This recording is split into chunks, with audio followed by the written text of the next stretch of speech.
Good morning, everyone. We are joined by LSU coach Kim Mulkey. Welcome to Albany. And we'll start with questions for the coach.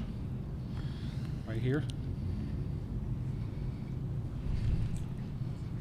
Andrea Adelson with ESPN. Kim, since you made your statement, I think a week ago, I'm wondering, A, if you've heard from the Washington Post, and B, what it's been like just kind of waiting for that story to come out. I did make a statement, and that's all I'll comment on at this time, because all I am focused on is to try to win another basketball game. Thank you for asking, though. Next, right here.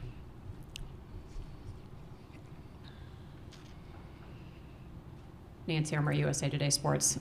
Nancy who? Nancy Armour, USA Today Sports. Not to belabor the point, but from what you have been told or what you have been asked About?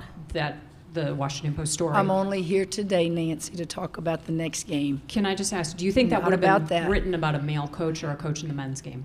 That's for you to write. Up here in the front.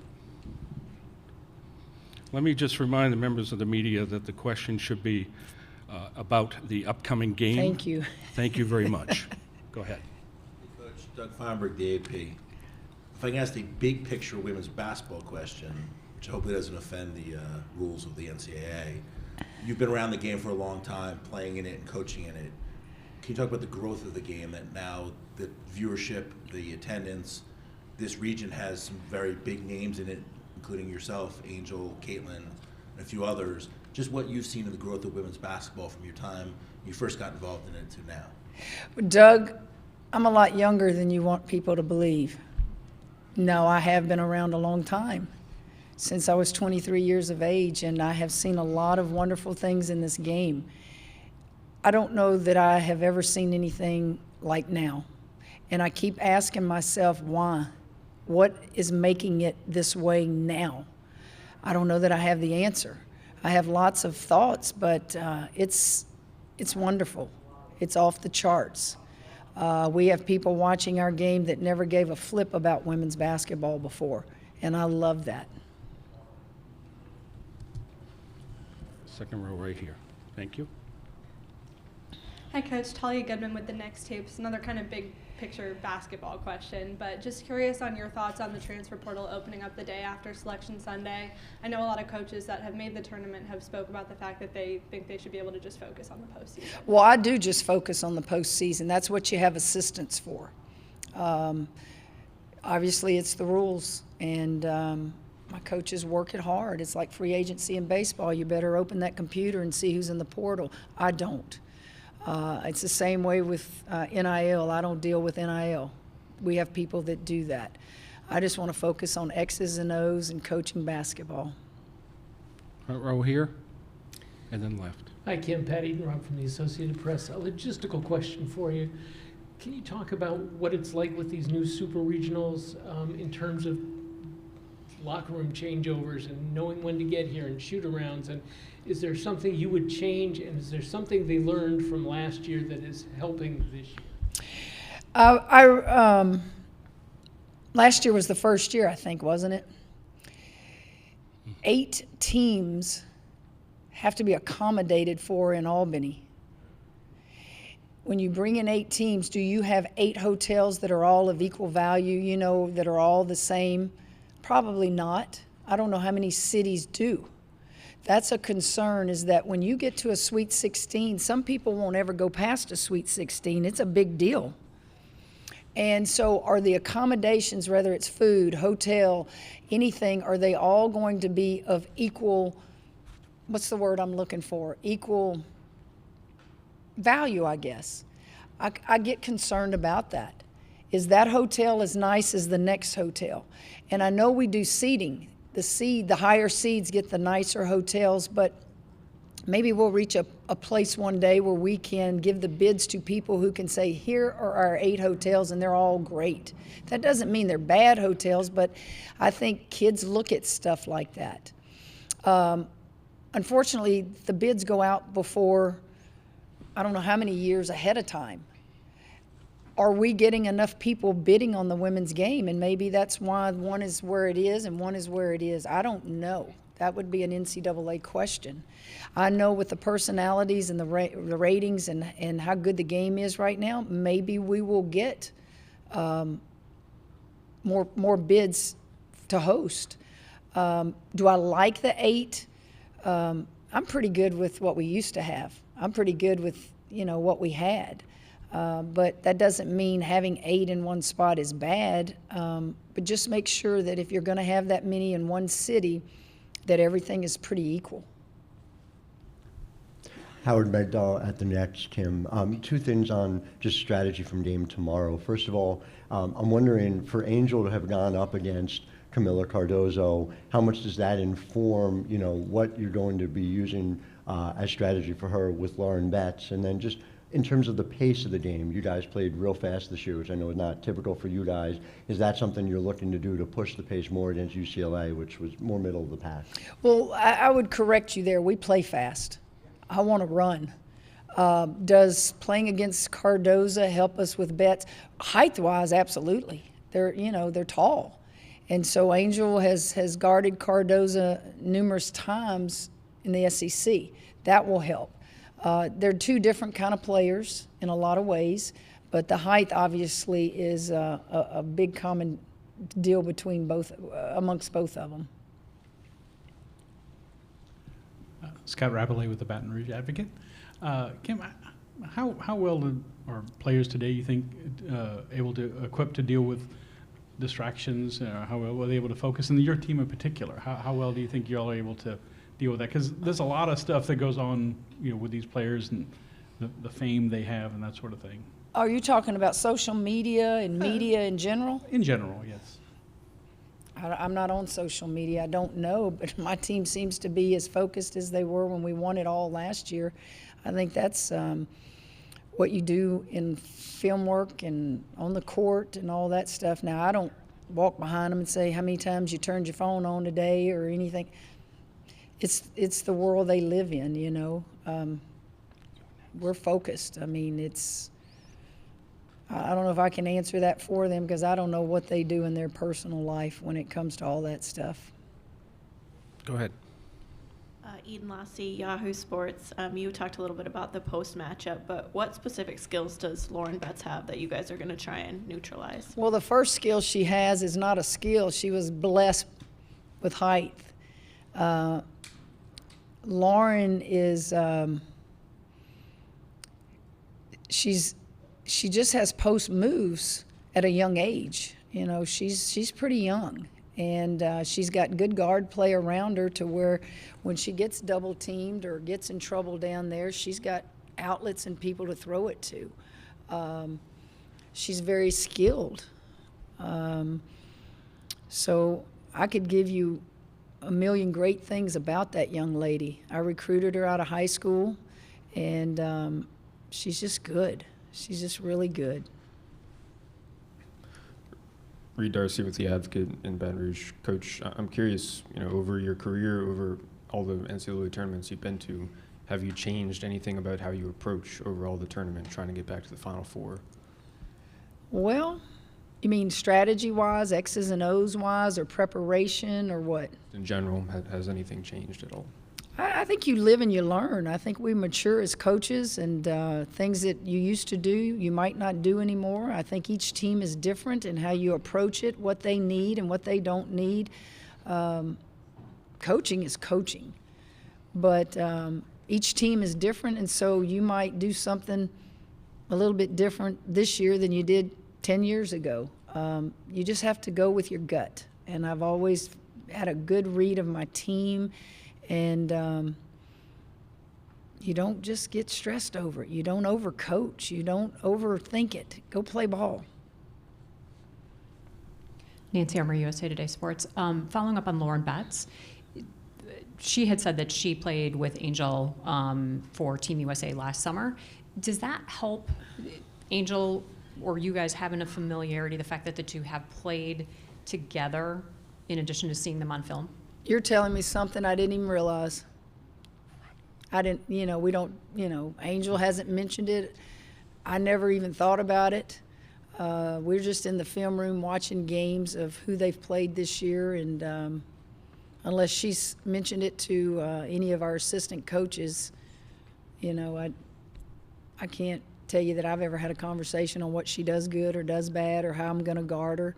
Angel just listens to scouting reports and chimes in if she sees something on the scouting report that she doesn't understand or on the film that she thinks would be better, but hadn't even mentioned that. Cori Diaz with the USA Today Sports in Louisiana. Kim, in your experience, how much, I guess, stock is the NCAA tournament in terms of players that you have that are weighing the option of potentially entering their name into the WNBA draft? In your experience, do you have scouts and GMs that talk to you about how they play during the tournament down the stretch? Does that factor in at all? I don't talk to a lot of scouts. I think they probably talk to my coaches, but I don't even know that. If they do talk to them, it's personal relationships and asking about things. Now, scouts will call me. When I say scouts, I'm talking about WNBA coaches. And they'll ask me things throughout the course of the year. But, yeah, I don't know that at this point, I really don't think competitive athletes think about the next level.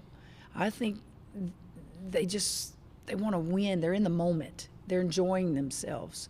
And they know that when it's all over, they'll have a decision to make, come back or go. But we don't sit around and talk about it. I've said many times through the course of the year what I thought Angel and Haley would do, but we don't talk about all that. That'll take time. That'll take place when it's all over. Michael Cobble, WBRZ TV in Baton Rouge. UCLA was talking about watching Carolina tape and Cardozo, the way that they played against you, and I was just wondering, having just played middle and having played Carolina, having talented bigs but also dangerous guards, how much does that help your prep? Well, if everybody looked at the Carolina tape, we'd all be scared because they're that good.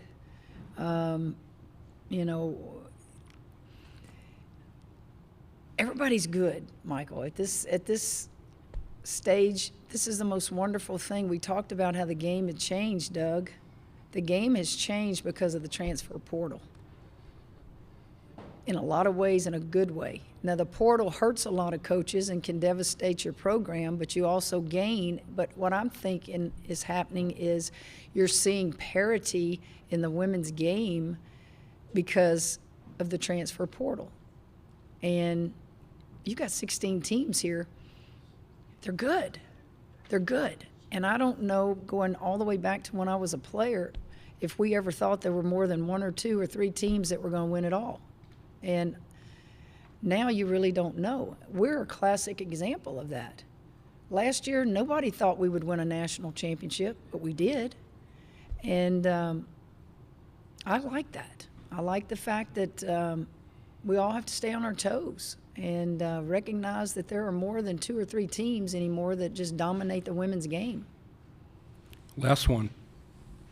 Chessa Boucher with WVLA in Baton Rouge. Coach Mulkey, everybody's going to look to the post play, but how important do you think guard play, especially you being a former guard, is going to be in this matchup? Well, you're going to look at post play because post play it's going to be the taller players out there, and both teams use their post. But you don't think UCLA is loaded at every position? Look, they're supposed to win the game. You know, they're the 2 seed, we're the 3 seed. But we're not going to go away. We're going to fight hard. But they're more than post play. They're good. And we're not just focusing on Lauren Betts and their post play. She averages, I think, 9 shots a game. Somebody's got to be shooting those other shots. And so that answers your question, Chessa. They're good at all positions. They have depth coming off the bench and probably more productive depth than we have had of late. But they're good. Thank you, Coach. Student athletes in a few moments.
Student athletes are arriving, folks.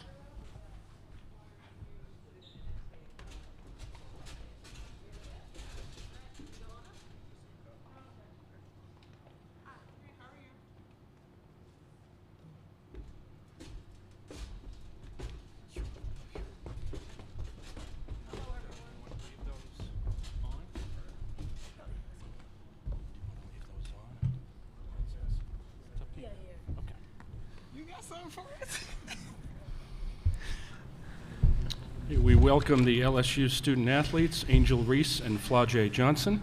Welcome to Albany, and we'll start with questions.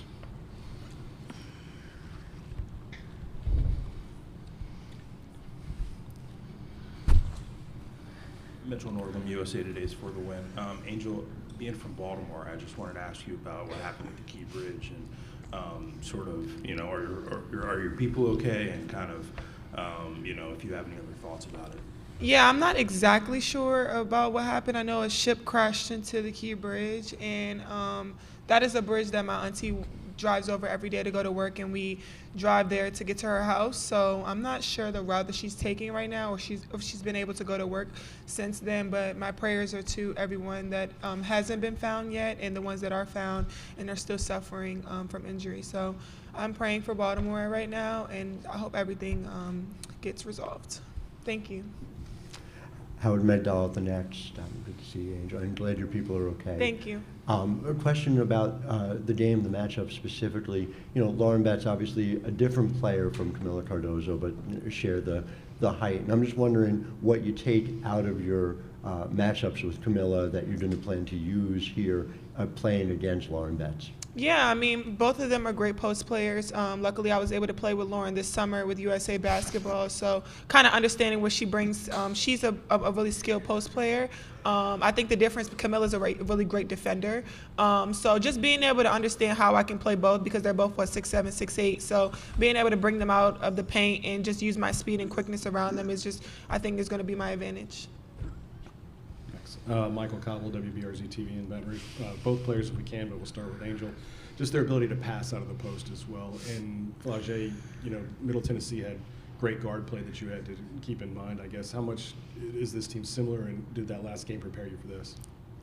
Oh, yeah, for sure. I mean, they have great shooters on the wing, and it's crazy because we're familiar with most of them. London and Kiki's from my area as well, and Charisma. I played with Charisma this summer as well for USA. So we know these players kind of like the back of our hand, and understanding like when we can dig in, when we can double the post, but also when we can get out on the shooters as well. Yeah, I think it's just going to be understanding matchups, shooting percentages, where they shoot well from, where they don't. For me, that's going to be a part of my decision-making when I'm guarding a post. And we have a good game plan that we're working in. As long as we execute that, I think we'll be fine. Chessa Boucher with NBC 33 in Baton Rouge. Angel, this might be a silly question, but I'm going to ask it anyways. Facing a big like that who's has more size on you, do you get excited? Does it kind of fuel that fire to let me show you what I can do? Yeah, I mean, of course, people are going to think that I'm not at the advantage, of course, and I'm not going to be as well against bigger players. But I think I've proven myself a lot this year playing against bigger players. So again, I know my matchup, and I can't just take this one matchup and let it dictate the whole game. Being able to stay out of foul trouble is going to be important. But just knowing my matchup and just being able to focus on it, but also help my teammates as well. Hi, Pat Edenroth from the Associated Press. Angel, there seem to be more big names in women's college basketball this year than ever before, whether that's because of NIL or whatever. I was just wondering, as one of those big names, is there somebody other than someone on your team in college basketball women's college basketball, that you would pay to see? And is there a player out there that you think has kind of flown under the radar that people should be aware of, a name that they may not know? Oh, Daisha Fair from Syracuse. That's a good one. Flau'jae just gave me that one. That's crazy. She didn't get a lot of publicity this year just because of her, I don't know what was the reason, but her scoring was just up there. I think she was, third in scoring this year? Yeah, all-time. All-time scoring, and she didn't get that for whatever reason, but I think she deserved that, and she played amazing this year. I played with her too this year. We learned with her this summer with USA Basketball as well. She's a great player. So I think the game is growing in a great direction. being able to be a part of this, being able to be a part of history, negative or positive, I'm really happy where we are right now, and being able to grow the game. I know we'll look back in 40 years and understand that we were trailblazers. Yeah, Mike Vopel from ESPN.com. Angel, this is for you. You guys lead the nation in terms of getting to the foul line, and you've been able to convert there. Can you talk about how big a factor of the game that is for you guys this season, and how that might be a factor against UCLA? Yeah, we get people in foul trouble as best as we can. We're really our team is aggressive. We drive to the basket a lot and draw fouls as best as we can and get to the line. I think that's our advantage. So being able to do that, because we do get a lot of rebounds. I think we are second in the country in rebounds. So being able to get rebounds and putting it back up and getting fouled and getting and ones, I think that's just something that we love to do. And Coach emphasizes that a lot in practice. Marissa Jacks, Spectrum News. This is for both players, and we can start with Flau'jae. You guys have been here before. You've won the championship. What's harder, winning it last year or trying to get back to it again this year and win it again? I think this year for us is for me. I'd probably say Angel too. Like, I kind of know what it takes. You know what I'm saying? So I think the experience for me makes it easier, but our whole team doesn't have that experience. And like, it's like you the defending national champs, whatever, but we got new pieces, you know what I'm saying? And we're just digging deep roots. And I think that our team is just a special team when we all come together. So, I mean, last year was fun and it was kind of unexpected because like we weren't supposed to win, you know what I mean? So now we're just trying to build on that. Like, of course we don't want to get home, but we're definitely fighting, and it's exciting for me. Like, I got anxiety. I'm ready to play. Angel? I would say definitely this year for sure, because like she said, the expectations are higher. We have two players on the team that has never played an NCAA tournament, Anissa and Michaela. So understanding, like, experience matters, and last year we had much more experience. And last year I just was like, we're winning and winning and winning. I'm like, okay, let's keep going. And now it's like, y'all know we win or we going home. And we didn't really have that kind of mindset last year. It was just like, okay, like we're winning. But this year, of course, anybody can beat you. And understanding, like, everybody wants to beat LSU, and understanding those 3 letters on your chest mean something. Nicole Auerbach, The Athletic. Angels, for you. This time last year, you guys go through that run and your life changes and you become a household name. How has the 365 days since then been? Like, what's the last year been like for you on and off the court? It's been great. Not everything has been great, but I take it in as a blessing. We were just talking to Holly about, like, she asked me how I take everything in, how I stay so strong through everything, and I just try to stay strong for people that don't, and understanding, like, being an athlete is hard, being a student athlete is hard, and especially like where we are right now, where we're household names, we're technically famous, we're celebrities to not just in basketball world, to everybody in the world. Just being able to be inspiring, being able to have an impact everywhere we go. People are running and chasing and want autographs. So it's been great, and it's also a downside of the negative stuff too. But I wouldn't want to be in a different place right now. I'm just happy and blessed, and just continue to, like, keep praying for better days and great days. Nancy Armour, USA Today Sports. Flau'jae, right here. Yeah. You talked about the experience of last year. Is there one thing in particular that you learned that will be helpful to you this year, or that you've passed on to the players who've not been through this before? Yeah, just let the game come to you. I think when you do that, like, you just play it like it's another game. Like, it's win or go home, but you try not to put that pressure on yourself. You know what I'm saying? And I try to tell that to Michaela, our star freshman guard, one of the best freshmen in the country, may I add. But I try to tell her, like, just play your game. Like, you know what I'm saying? And I had to learn that. I was so nervous last year. Like, I was fumbling the ball off my feet. in the last year Miami game, like, I was so nervous turning the ball over. But I just told her, like, just have fun and play and just let the game come to you. And I think that's a part of that poise and that experience, knowing that the game could change on a drop of a dime. You know what I'm saying? So you just got to play hard. Candace Buckner, The Washington Post. Flau'jae, this question is for you. We talk about celebrity. So I'm curious about the intentionality with you and your team last year when you were saying yes to some projects, more than just a sports drink or just rapping. You also chose Experian.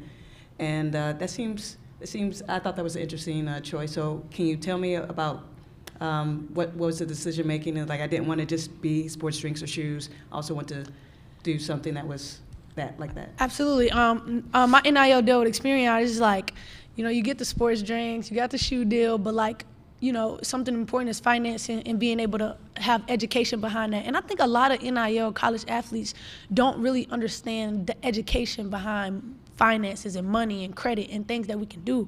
Like, I always tell people, like, I want these 4 years to set up my next 40, you know what I'm saying? Because I won't be able to live this again. So me partnering with Experian, they're just trying to educate teens and people that are in my position about money, about credit. So that NIL deal was definitely important for me, just to grow my knowledge in finances, but also other people in my position. Last one. That's a great answer. I'm just curious, those of us that talk to, for both of you, if you can, we get to talk to Kim a lot. Not everybody does. Do you guys ever feel the need to defend her? I mean, me, like, that's my coach, like, and I love Coach Kim. She believed in me when nobody believed in me. When I was in my recruiting process, every school told me, you got to pick music or you got to pick basketball. But she didn't. She let me be who I wanted to be. She supported me all the way. So I love Coach Mulkey. She always tell us, don't defend me.